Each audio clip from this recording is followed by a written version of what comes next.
Vamos agora abrir a palavra de Deus, querido. Nós estamos estudando o Evangelho de Jesus Cristo segundo a narrativa de Lucas.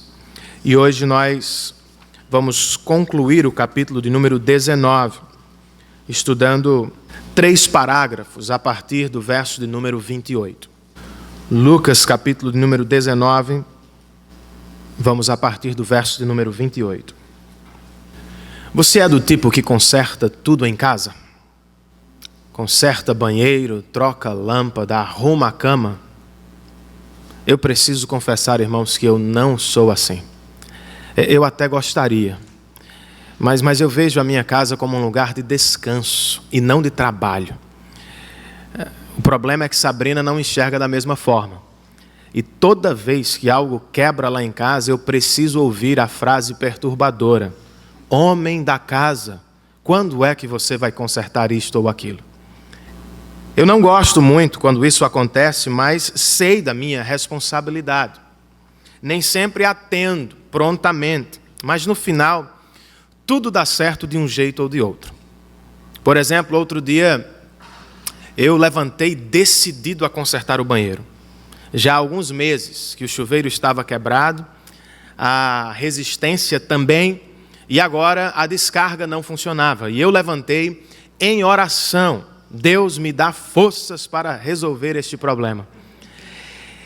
E fui ao banheiro prontamente, coloquei a mão na massa e comecei a trabalhar. Depois de uns 5 minutos de trabalho duro, minha filha Beatriz chegou à porta do banheiro e disse: "Painho, só quer ser o homem da casa agora, né?" Irmãos, foi a gota d'água. Eu desisti prontamente, fiz uma ligação, chamei o zelador do prédio e disse: "Meu irmão, você conserta isso para mim?" E ele consertou em 10 minutos. Você é do tipo que conserta tudo em casa e assim me faz passar vergonha?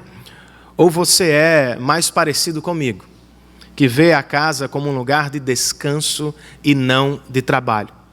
Seja você de um jeito ou de outro, nós todos precisamos saber que quando Jesus se aproxima, Ele se aproxima para colocar as coisas em ordem no nosso coração. É o que Ele faz no texto que vamos estudar ao se aproximar de Jerusalém. E é o que Ele fará conosco nesta manhã. Ele está aqui e vai ministrar aos nossos corações através da palavra para nos colocar em ordem outra vez. E isto diante do nosso Deus. Nós vamos estudar então os últimos 3 parágrafos do capítulo 19 de Lucas, mas eu quero ler apenas um verso para abrir esta pregação, verso de número 41. E aí depois eu peço que você tenha a sua Bíblia aberta, porque nós vamos voltar ao texto ao longo da mensagem. Verso 41 do capítulo 19, o texto sagrado nos diz assim: "Quando se aproximou e viu a cidade de Jerusalém, Jesus chorou sobre ela." Vamos orar, queridos? Muito obrigado, Senhor, pela rica oportunidade que o Senhor nos concede de abrir o nosso domingo fazendo um culto ao Teu nome. O Senhor estabeleceu o princípio sabático da adoração e do descanso. E desde a Tua ressurreição, a igreja do Senhor se reúne regularmente aos domingos para cultuar coletivamente, para aprender a Tua palavra e adorar o Teu santo nome. Nós Te agradecemos porque fazemos parte deste povo e porque temos este privilégio de iniciar a nossa semana em Tua presença, ouvindo o Teu conselho e respondendo à Tua voz. O Senhor se aproximou de Jerusalém para consertar o relacionamento entre Deus e o homem. E o Senhor se aproxima de cada um de nós nesta manhã para fazer o mesmo. Coloca-nos, ó Senhor, em ordem outra vez. E faz o que nós não podemos fazer. Que ao término deste culto matutino, não sejamos mais os mesmos. Pelo poder da Tua palavra e ação do Teu Espírito Santo, que é vivo e está entre nós, sejamos mais parecidos com o Teu Filho amado Jesus Cristo. É por Ele que estamos aqui e é para ouvir a Sua voz que nos reunimos nesta manhã. No nome dEle, oramos e agradecemos. Amém e amém. De acordo com o verso de número 28 do nosso texto, logo depois de contar a parábola das minas que estudamos na última semana, Jesus foi adiante, subindo para Jerusalém. Na verdade, desde o final do capítulo de número 9, é nesta estrada que Jesus se encontra. Ele precisa ir a Jerusalém, onde vai cumprir a sua missão, deitando a sua vida na cruz do Calvário, no nosso lugar, para nos dar salvação. Jesus, então, não está em Jerusalém para ser coroado, como algumas pessoas pensavam, de acordo com o texto da semana passada. Ele está em Jerusalém para ser crucificado. Em poucos dias, ele será traído, preso, vai sofrer nas mãos das autoridades judaicas e gentílicas e, por fim, será crucificado como um criminoso. Antes, porém, da humilhação da cruz, Lucas nos oferece aqui um relance da glória, da realeza de Jesus. Ele nos oferece aqui um relance do coração de Jesus e da paixão ou do zelo de Jesus. Ao mesmo tempo, enquanto caminhamos para Jerusalém, Lucas nos apresenta as respostas de algumas pessoas que se encontram com Jesus. E por que seria importante notar estas respostas? Porque, segundo Henry Nouwen, Jesus também foi a Jerusalém para colocar uma escolha diante das pessoas. Vocês me seguirão ou me matarão? Henry Nouwen continua: não existe, portanto, neutralidade em Jerusalém. As pessoas estão em uma situação na qual precisam escolher entre sim ou não, quando diante de Jesus. E assim, ao nos oferecer um relance da glória do Salvador e ao nos colocar diante das respostas dos seus seguidores, Lucas nos mostra como Jesus pode nos colocar em ordem outra vez. Ele vai a Jerusalém para consertar o relacionamento quebrado entre Deus e os homens, e isto ele fará na cruz do Calvário. Mas através deste texto, ele nos colocará em ordem outra vez, para a glória de Deus Pai e para a alegria do nosso coração. A pergunta é, quando Jesus se aproxima, o que é que ele coloca em ordem outra vez? Segundo o texto, nós temos 3 respostas, e eu as listei no nosso boletim informativo, página de número 2. Se você quer acompanhar os pontos principais da mensagem, se deseja fazer alguma anotação sobre a mensagem, há algum espaço na página de número 2. Quando se aproxima, o que é que Jesus coloca em ordem outra vez? Primeira resposta do nosso texto. Quando Jesus se aproxima, ele coloca em ordem a nossa adoração. O primeiro parágrafo que vamos estudar trata da adoração que Jesus recebe ao se aproximar de Jerusalém. Antes, porém, da adoração, nós precisamos notar um fato que vai nos preparar ainda mais para o louvor que faremos a Jesus. O texto sagrado nos diz no verso de número 30, e eu gostaria que você me acompanhasse, que Jesus disse a 2 dos seus discípulos: vão ao povoado que está adiante, e ao entrarem, encontrarão um jumentinho amarrado, no qual ninguém jamais o montou. Desamarrem-no e tragam-no aqui. Se alguém lhes perguntar, por que o estão desamarrando? Digam-lhe, o Senhor precisa dele. E o que foi que aconteceu, queridos? Segundo o verso de número 32, os discípulos que tinham sido enviados foram e encontraram um animal exatamente como Jesus lhes tinha dito. E quando foram questionados, responderam no verso de número 34, exatamente como ouviram de Jesus: o Senhor precisa deles, ou dele. E o que será que Lucas quer com este fato que precede a adoração que Jesus vai receber às portas de Jerusalém? Talvez Jesus conhecesse os donos desse jumentinho e, com antecedência, agendou o seu uso. Talvez os donos do jumentinho estivessem apenas cumprindo uma tradição judaica, oferecer suas posses, seus animais, às pessoas importantes que visitavam suas aldeias. Mas Lucas não nos diz isso. E possivelmente não é o que ele quer que vejamos. Na verdade, ele quer que vejamos um fato. Todas as coisas são propriedade do Senhor Jesus Cristo. Os discípulos não estão roubando um animal.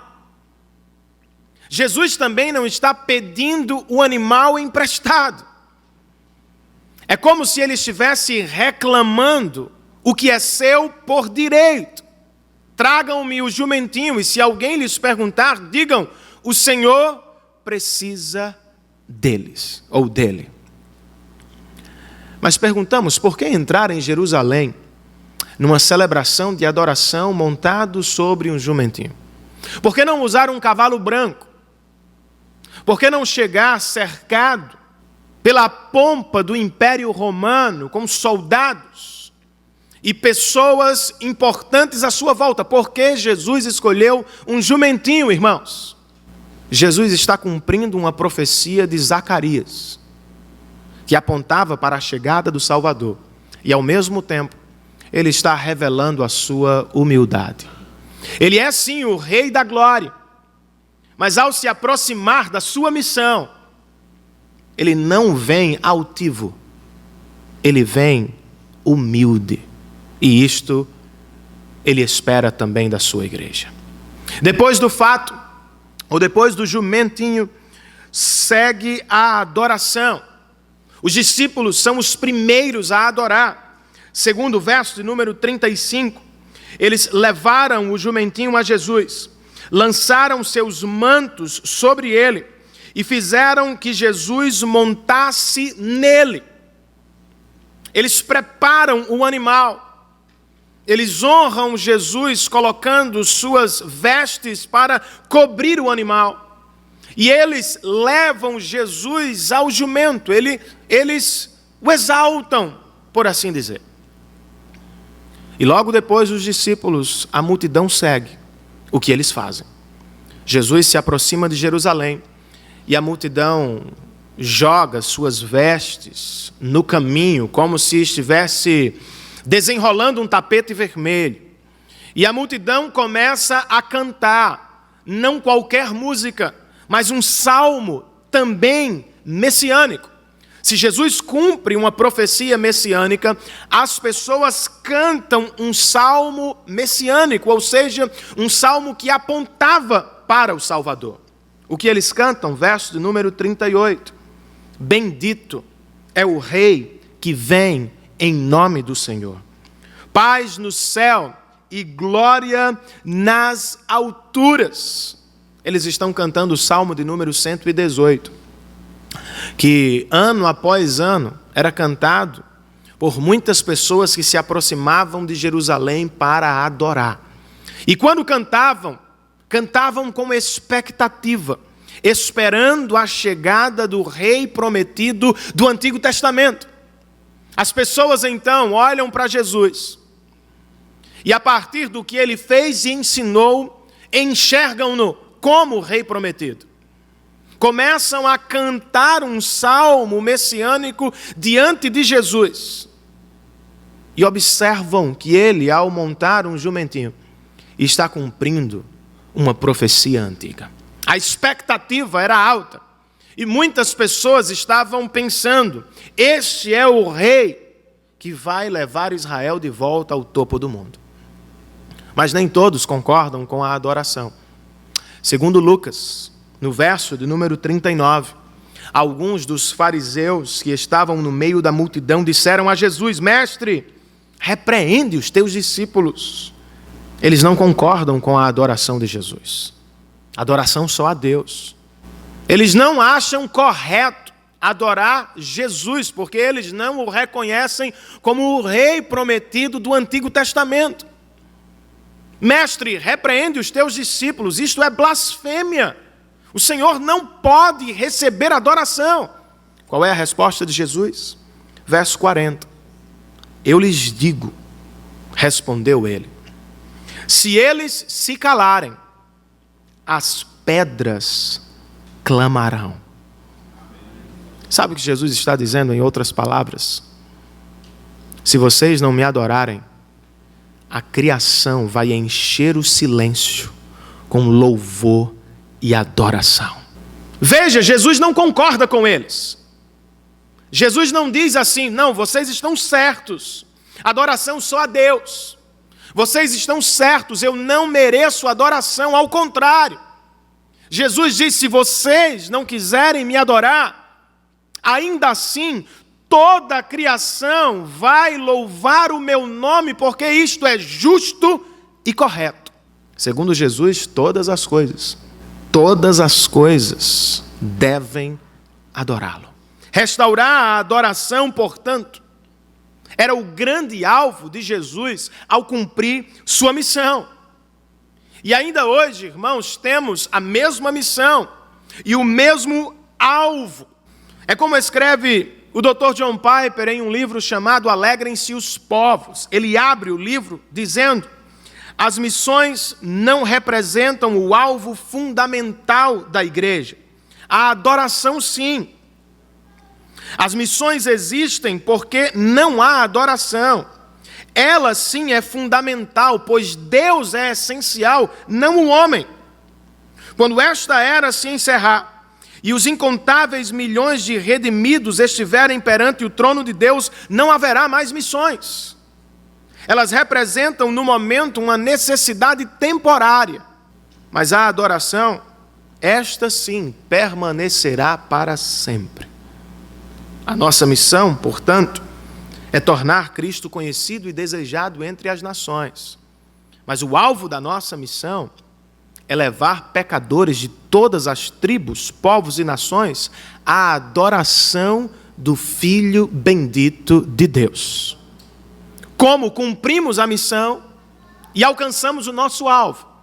Como pregamos o Evangelho a fim de tornar o nome de Cristo conhecido e desejado?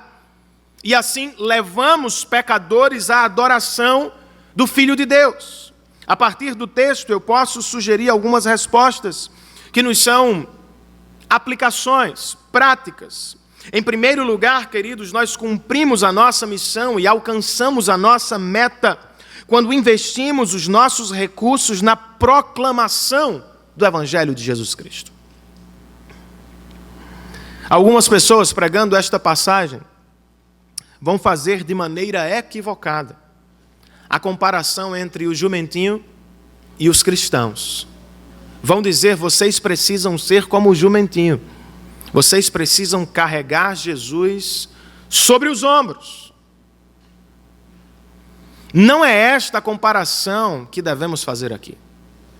A comparação não está entre o cristão e o animal. Embora os animais sejam muito preciosos para Deus, nós somos muito mais valiosos para Deus. A comparação aqui é entre os donos do animal e você, cristão. Entre a generosidade dos donos do jumentinho e a maneira como eu e você lidamos com os nossos recursos. Ao perceber que Jesus tinha a necessidade de usar o jumentinho, eles o entregaram prontamente. Não resistiram. Não disseram assim, não, o jumentinho é nossa propriedade, não vamos entregar a Jesus, não. Eles entregaram prontamente o seu animal a fim de servir o rei que veio em nome do Senhor. Esta é a comparação.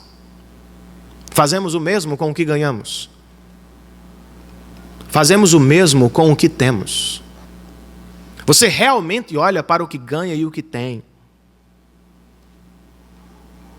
como se fossem os objetos e o dinheiro propriedades do Senhor. A comparação está entre como eles lidaram com o dinheiro e como nós lidamos com o dinheiro.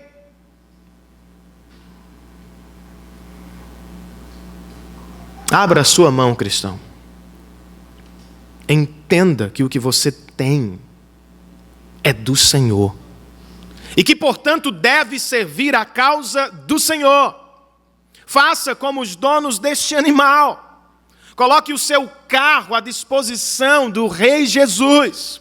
Coloque o seu dinheiro à disposição do reino de Jesus. Coloque o seu dom e o seu talento à disposição do Rei Jesus e creia que Ele fará bom uso para a glória do seu nome e para a alegria do nosso coração.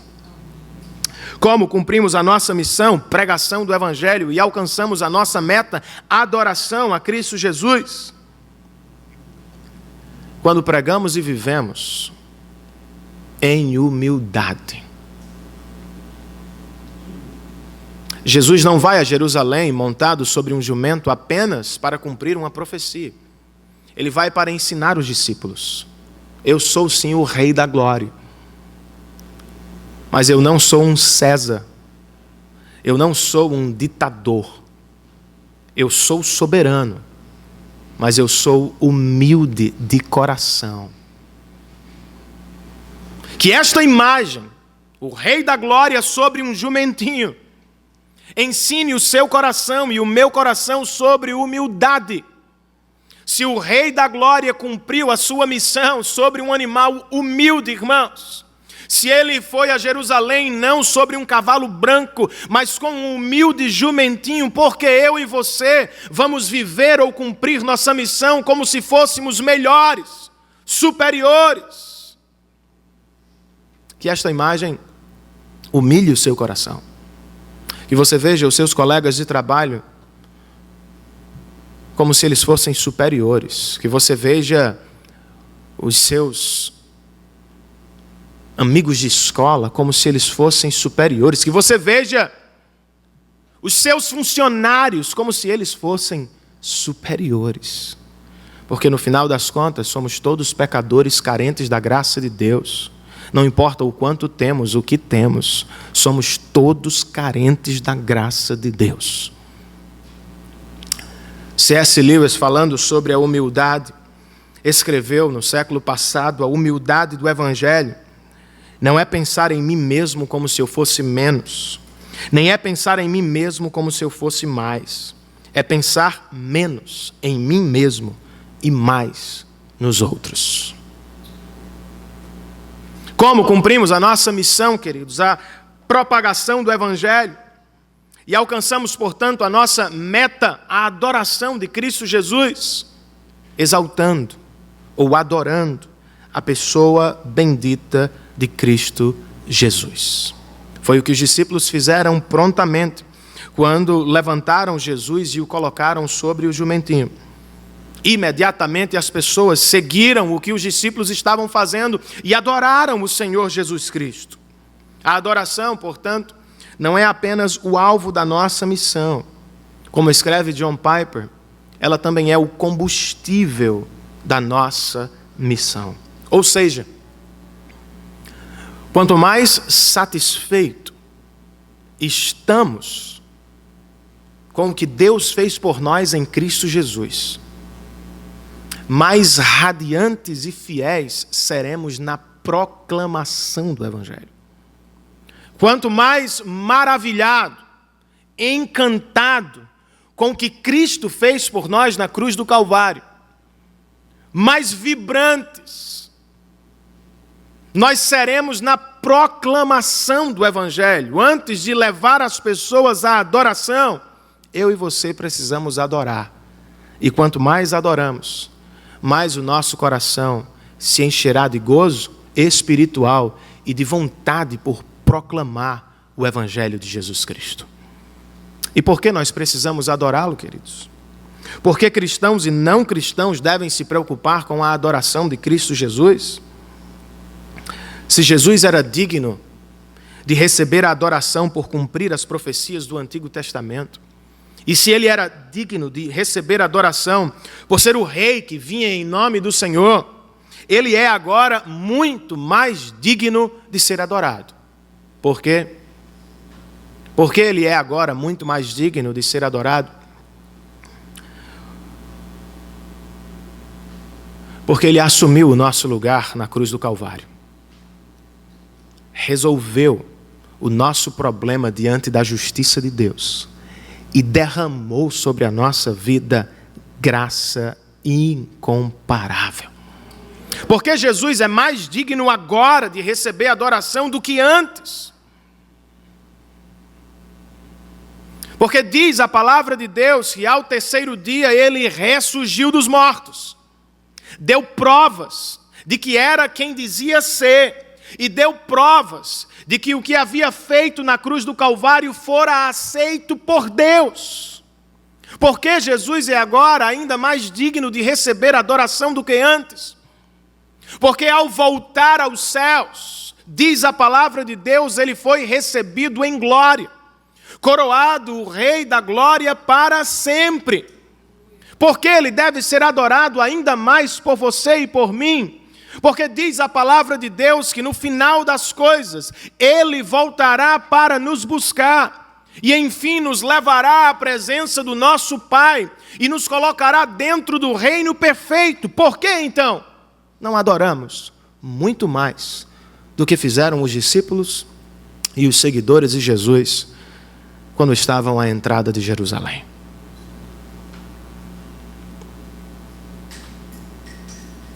A pergunta é: você vai acompanhar os discípulos? Ou você vai se revoltar como os fariseus?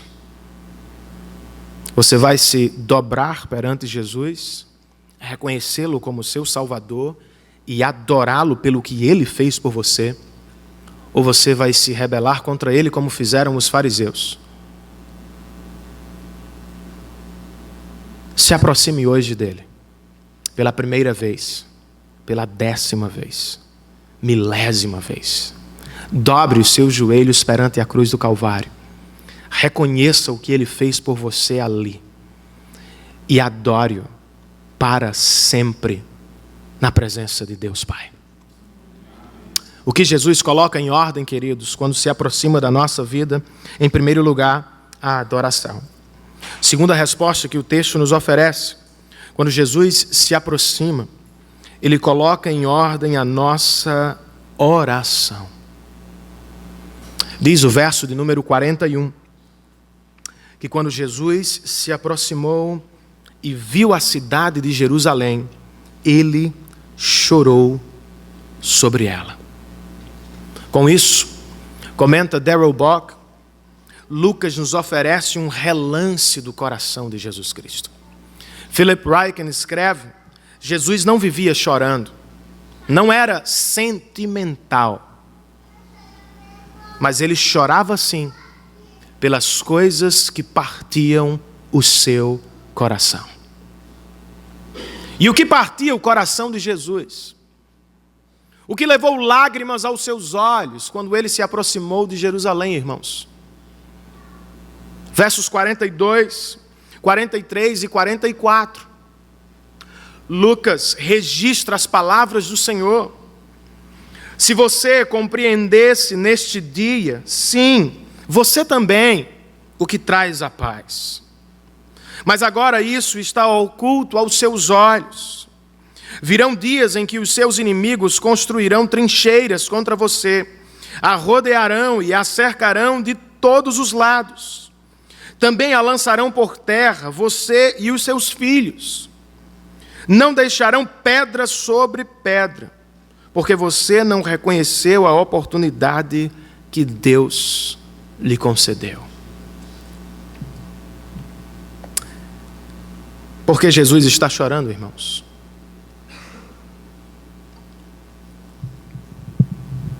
Porque Jerusalém está perto, bem perto do Salvador, mas ao mesmo tempo longe, eternamente longe do Salvador.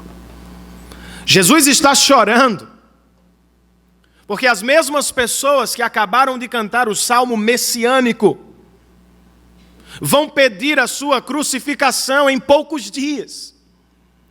Jesus está chorando porque, segundo ele mesmo, os olhos de muitos judeus estavam vendados. Eles esperavam um tipo de Messias, mas não conseguiam enxergar o Messias das Escrituras que caminhava entre eles.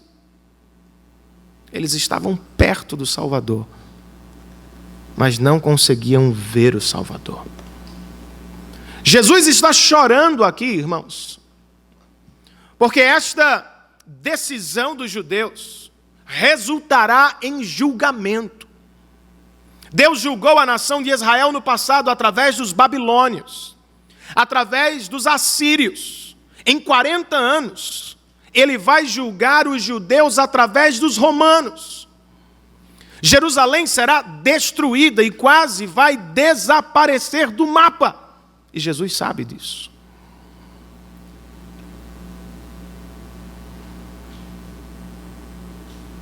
Ele não se alegra com o julgamento que está para cair sobre Jerusalém.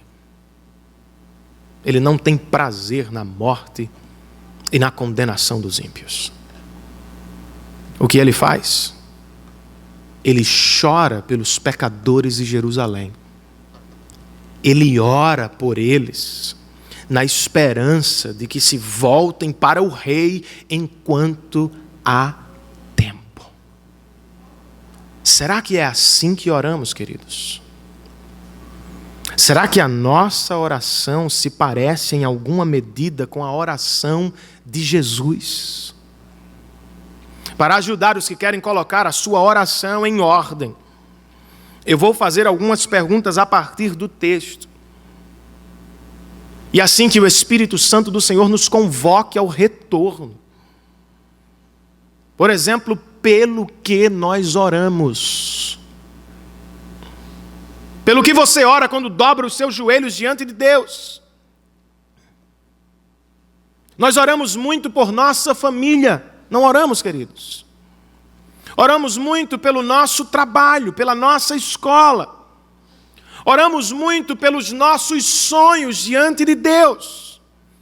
Mas a pergunta é, quanto da nossa oração é dedicada aos sonhos de Deus? Nos preocupamos com a família de Deus? Oramos pelos sonhos de Deus? Pelo que Jesus está orando aqui, irmãos? O que leva lágrimas aos seus olhos? A condenação de pecadores. Jesus está com o coração partido, porque ele sabe o que vai acontecer às pessoas, por isso ele chora. Não tenho dúvida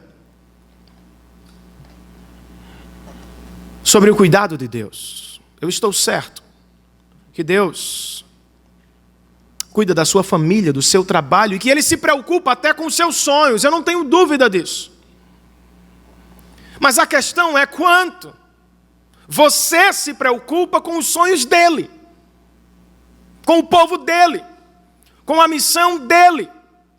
Jesus não existe, irmãos, para cumprir os nossos desejos. Ele não existe para atender aos seus caprichos. Ele não existe para atender ao conforto da minha família apenas. Ele não existe para acalentar o seu coração apenas. Ele existe para cumprir a missão de reunir pecadores de todas as famílias da terra.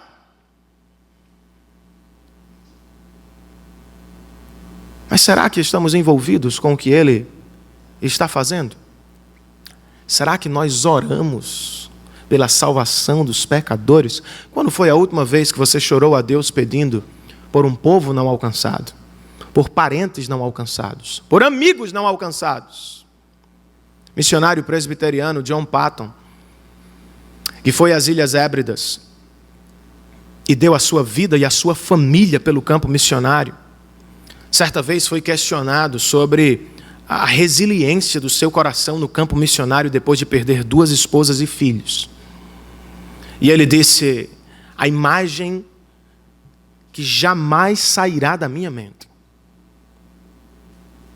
é a do meu pai, de joelhos todos os dias, chorando pelas nações perdidas. Ore por seus filhos, mas não só por eles. Ore por seus sonhos, mas não só por eles. Ore por seu trabalho, mas não só por isso. Ore pelos sonhos de Deus e se preocupe com o que preocupa Deus. Povos não alcançados. Outra pergunta, irmãos: como devemos orar? Devemos orar pelos perdidos com lágrimas nos olhos. Mas há mais. Este texto nos ensina que devemos orar com confiança no coração. Não oramos a um Deus impessoal. E não oramos a um Deus incapaz. Oramos ao Deus que conhece e controla toda a história para o louvor do seu nome e para o bem da sua igreja. É o que Lucas quer nos ensinar quando nos informa que Jesus conhece o julgamento que cairá sobre Jerusalém. Ele sabe da história. Ela está na palma de sua mão. Por isso, eu e você devemos orar com confiança no Deus a quem servimos. Eu estou estudando o breve catecismo com as minhas filhas. E chegamos na última semana à pergunta de número 7. Difícil de traduzir. O que são os decretos de Deus? Como é que eu vou traduzir isso para as minhas filhas? Pensei um pouco e parafraseei a pergunta e a resposta. Perguntei às minhas filhas: Deus está no controle de todas as coisas? E respondi, parafraseando o catecismo, dizendo: sim, Deus está no controle de todas as coisas. Todas as coisas existem segundo a sua vontade e para a sua glória. Quando terminei, perguntei às meninas: saber desta verdade gera o que nos nossos corações? Beatriz respondeu: segurança. Sofia respondeu: confiança. Sabrina disse: paz. Não é o que queremos, irmãos? Segurança, confiança e paz. Você não está orando a um Deus que não sabe da sua vida. Você não está orando a um Deus que nada pode por sua vida. Você está orando a um Deus que conhece o final da história antes mesmo do seu início. Se Jesus sabia do julgamento que estava para cair sobre Jerusalém, isto implica conhecimento também sobre a sua vida. Ele sabe o que você está vivendo, Ele sabe o que você espera, Ele sabe como você está aqui e mais, Ele se importa. Ore ao seu Deus sabendo que Ele conhece e que Ele está no controle de todas as coisas. O que fazemos depois da oração? Nós pregamos, irmãos. Nós pregamos. Se sabemos que o julgamento estava para cair sobre Jerusalém e caiu, e se sabemos que um julgamento maior, eterno e mais terrível está para cair sobre os pecadores sem Cristo, eu não posso apenas orar. E eu não posso apenas louvar a Deus porque não serei julgado. Eu preciso me envolver ativamente com a pregação do Evangelho, a fim de que no grande dia não apenas eu e os meus filhos estejam livres do julgamento, mas muitas outras pessoas também estejam. Ore e pregue. Sabe por quê? Porque, segundo este texto, o tempo da pregação tem os dias contados. Chegará o dia no qual eu e você não poderemos mais pregar, porque o julgamento terá caído.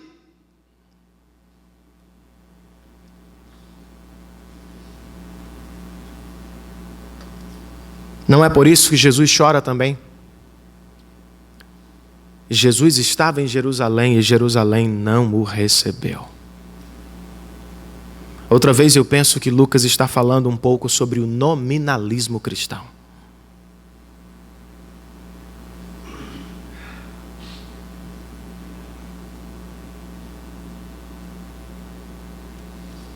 Você já o recebeu? Você já reconheceu a Cristo como Senhor e Salvador da sua vida? Você já se viu pecador, carente da graça de Deus e já teve a visão da glória de Deus na face de Cristo, na cruz do Calvário? Ou será que você está perto e ao mesmo tempo longe? Por vezes nós nos acostumamos com a igreja de Deus, queridos. Principalmente os que nascem na igreja. Se acostumam com a igreja, se acostumam com a Bíblia, se acostumam com a linguagem, se acostumam com as atividades, mas nunca viveram um encontro real e transformador com Cristo.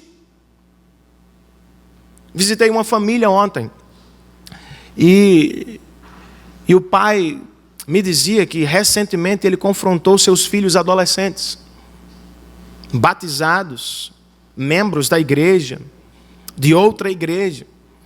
E ele me disse: pastor, eu chamei o meu filho mais velho, fez 15 anos, e eu olhei nos olhos dele e disse: filho, você não nasceu de novo ainda. Isso me preocupa.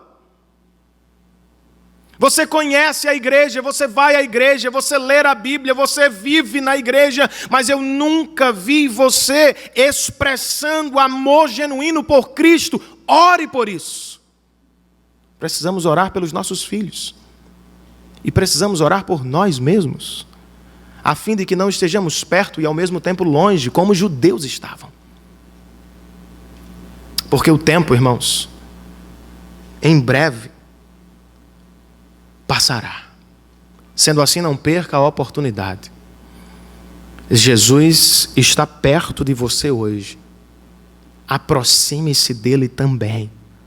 Dobre os seus joelhos e clame por salvação, restauração do seu coração. Amém, queridos? Quando Jesus se aproxima, o que é que ele coloca em ordem em nossa vida? Terceira resposta do nosso texto, queridos. Quando Jesus se aproxima, ele coloca em ordem o nosso culto.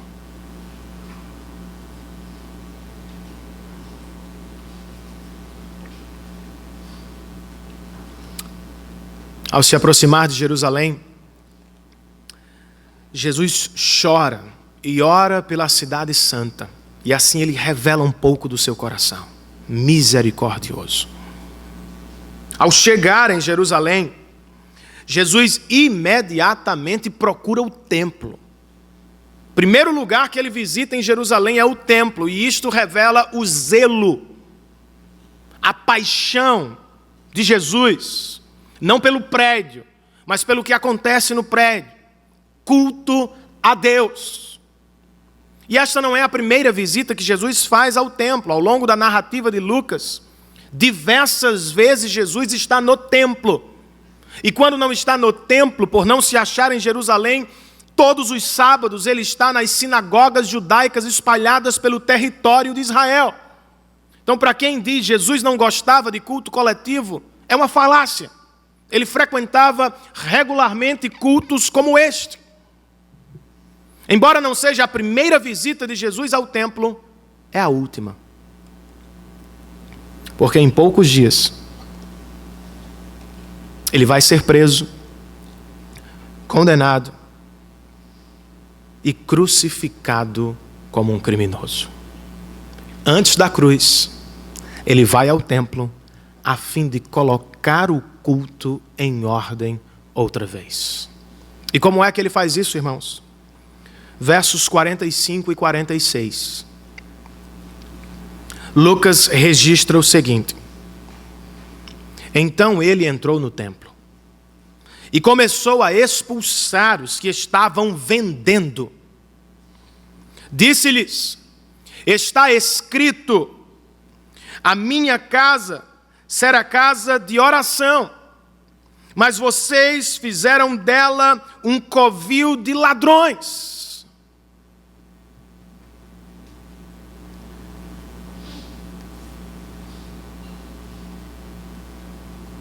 Eu quero parar aqui com vocês para notar a ação de Jesus e a fala de Jesus. Quando ele vai ao templo de Jerusalém, irmãos, a primeira coisa que ele faz é revelar ira santa pelo culto. Ele expulsa os vendedores que estavam no templo. E este verbo é enfático. Lucas usou o mesmo verbo para a expulsão de demônios. Equibalou. Expulsar com violência e autoridade. Mateus, no texto correlato, nos diz que Jesus estava tomado de ira e derrubou as mesas e as cadeiras dos cambistas. E de acordo com o evangelista Marcos, ele impedia que as pessoas carregassem mercadorias ao longo do templo. Por quê, irmãos? Porque este lugar era o centro da adoração de Israel. Era o lugar de encontro entre Deus e os homens através dos princípios da palavra de Deus. Os homens não estão mais ali para adorar. Eles estão ali para negociar. Os cambistas trocavam a moeda romana pela moeda judaica por alto preço. E os vendedores de animais exploravam os que se aproximavam da adoração. E sabe o que era pior?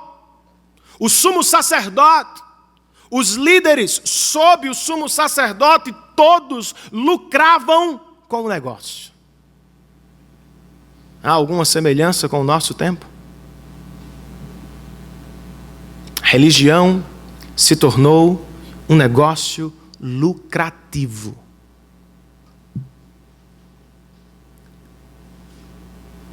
Quero que você note a fala de Jesus. Se você carrega uma NVI, como eu, você vai perceber que a fala de Jesus está entre aspas.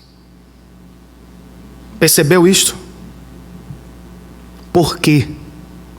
Jesus está citando o Antigo Testamento. Ele está citando a palavra do seu Pai. Primeiro, quando ele diz, a minha casa será casa de oração, ele está citando o texto do profeta Isaías, que ao longo do capítulo 6, ou 56, está tratando da adoração dos povos ao Senhor. A ênfase em Isaías 56 está nos estrangeiros. Não apenas vocês, israelitas, mas os estrangeiros vão adorar o meu nome.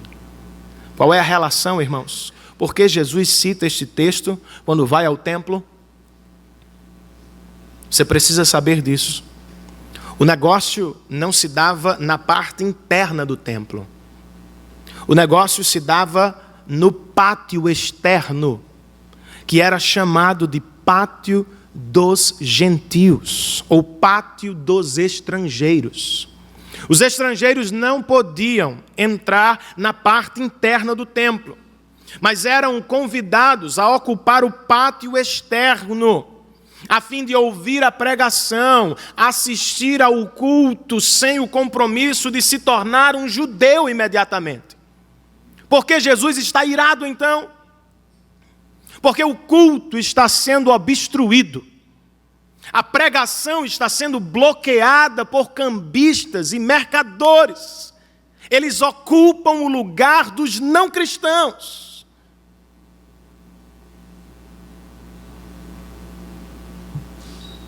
Quando Jesus diz que esta casa se tornou um covil de ladrões, ele está citando Jeremias capítulo 7, que profetizou às portas do templo.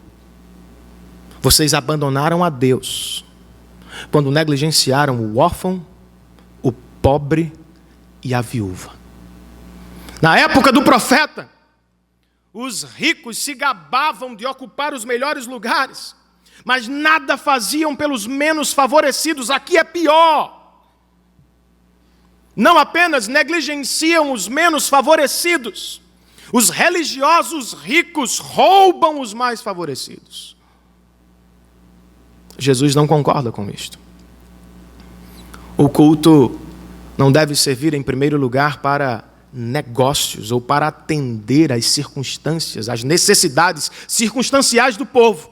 Ele deve ser centrado em Deus e deve ser para a glória de Deus. É por isso que ele diz: a minha casa será casa de oração. Não tem a ver, em primeiro lugar, com pedidos, tem a ver com contato. Vocês devem estar aqui para terem contato com Deus. E o que é que Jesus faz para consertar isso, irmãos? Verso de número 47. É a resposta. Todos os dias,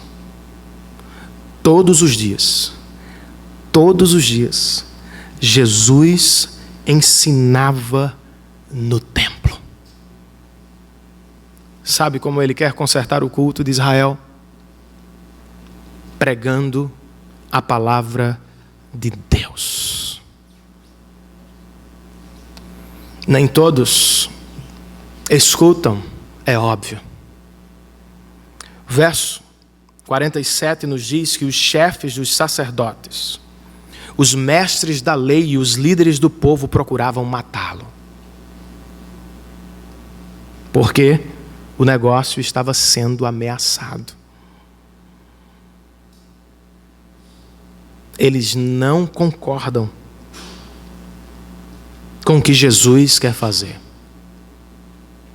Eles não concordam com a correção de Jesus. Eles dizem: Jesus não pode controlar o nosso culto. Ele não pode colocar o nosso culto em ordem. Nós somos os líderes religiosos. Será que você concorda com os líderes religiosos? Ou será que você concorda com Jesus? Se você quer que Jesus coloque o seu culto em ordem, de maneira que ele agrada a Deus, você precisa perceber os princípios e persegui-los. Princípios que estão aqui. Primeiro, entenda de uma vez por todas que a palavra de Deus é o princípio regulador do culto. Eu posso ouvir um amém, queridos?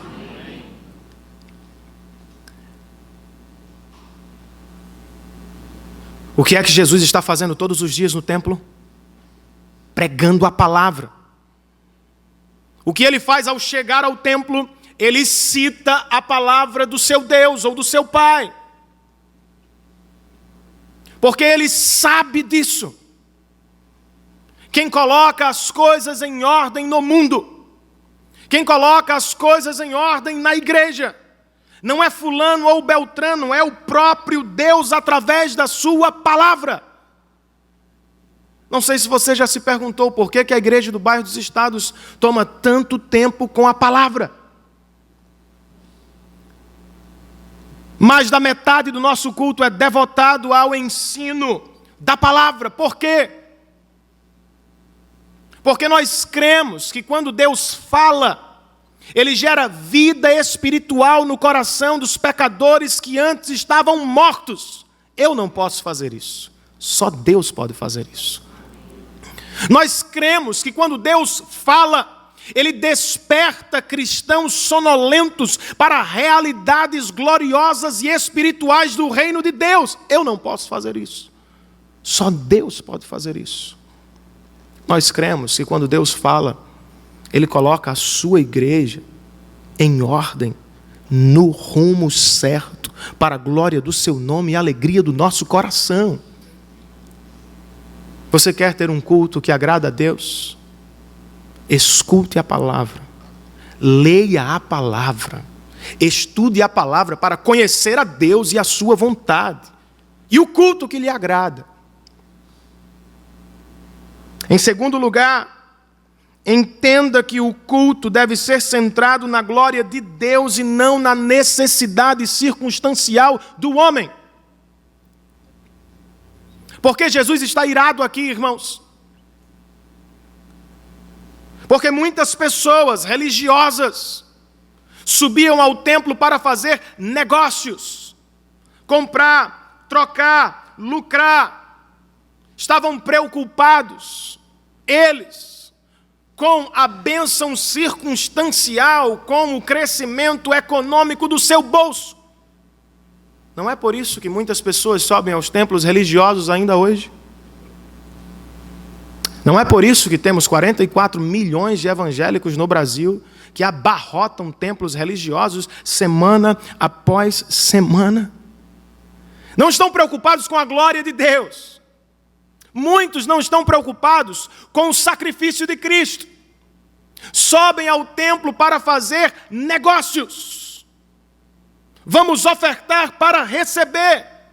Vamos apostar para ver se ganhamos. Jesus estava irado com aquele culto. Jesus se ira com um culto que não lhe agrada assim hoje, irmãos.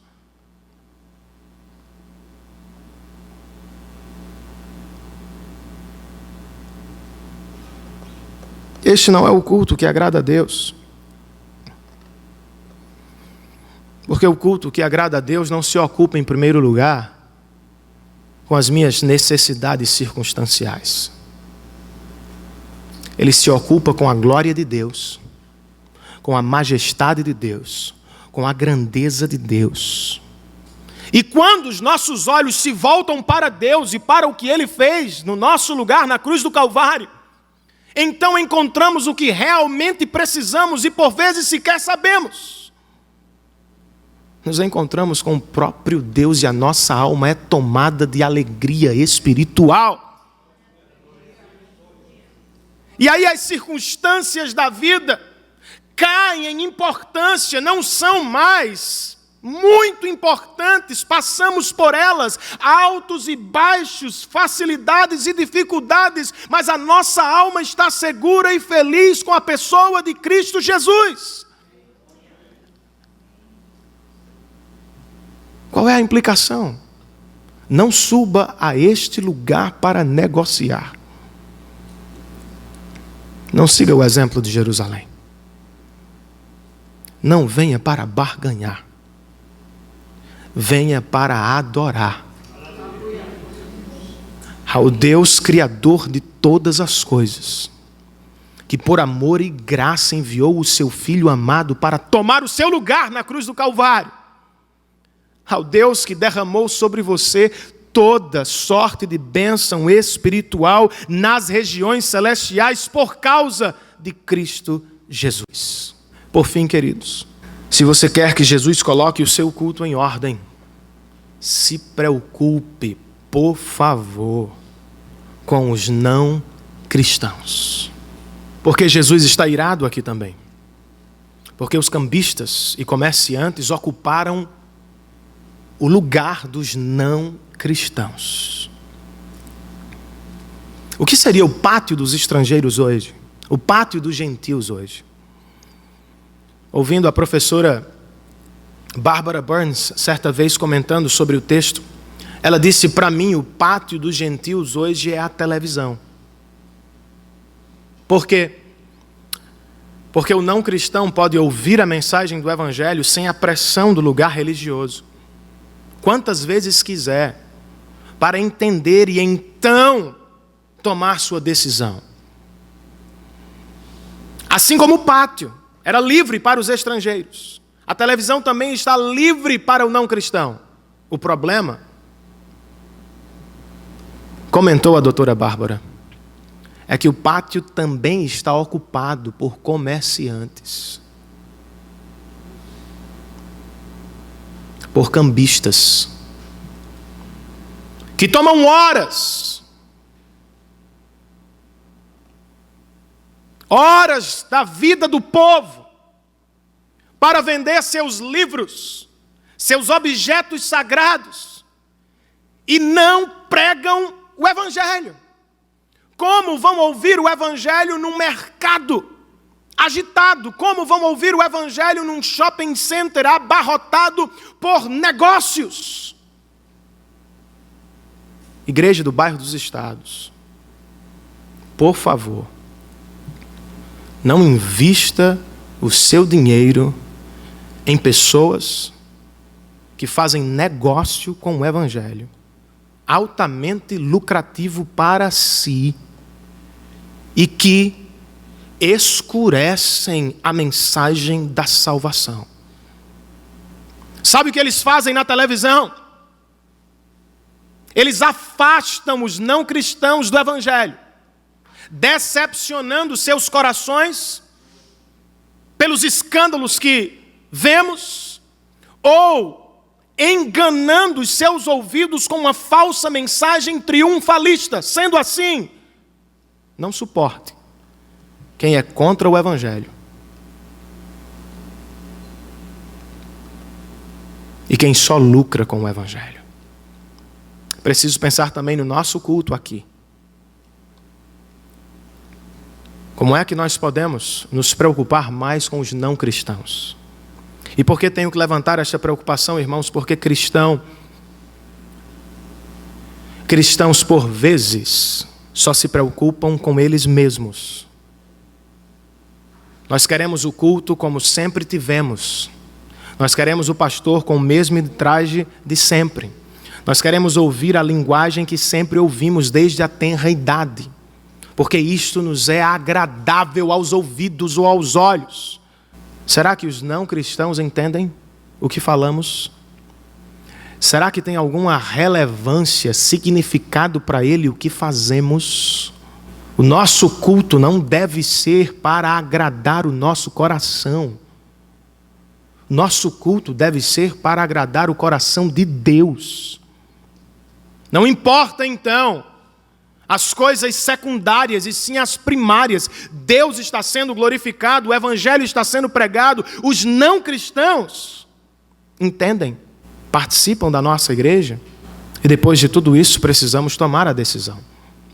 Seremos como os religiosos de Jerusalém, que fecharam o coração para a palavra de Deus e resolveram matar Jesus? Ou seremos como os discípulos, que se arrependeram e reformaram o seu culto para a glória de Deus e a alegria dos pecadores? Eu preciso confessar, irmãos, eu não sou do tipo que conserta todas as coisas em casa. E mesmo que fosse, eu jamais seria capaz de consertar todas as coisas em casa.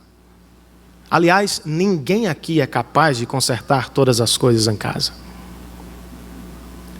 É por isso que, vez por outra, nós chamamos os profissionais. Pessoas que podem fazer o que não conseguimos em tempo recorde. Nós precisamos de ajuda. Da mesma forma, queridos, nós não somos capazes de colocar a nossa vida em ordem sozinhos. Nós quebramos muitas vezes ao longo da caminhada ou da estrada cristã. E não sabemos como consertar o que fizemos. Talvez você esteja aqui se sentindo exatamente assim. Em alguma medida quebrada. E depois da mensagem você está me perguntando: Renan, como é que eu posso consertar minha adoração, o meu culto, a minha oração a Deus?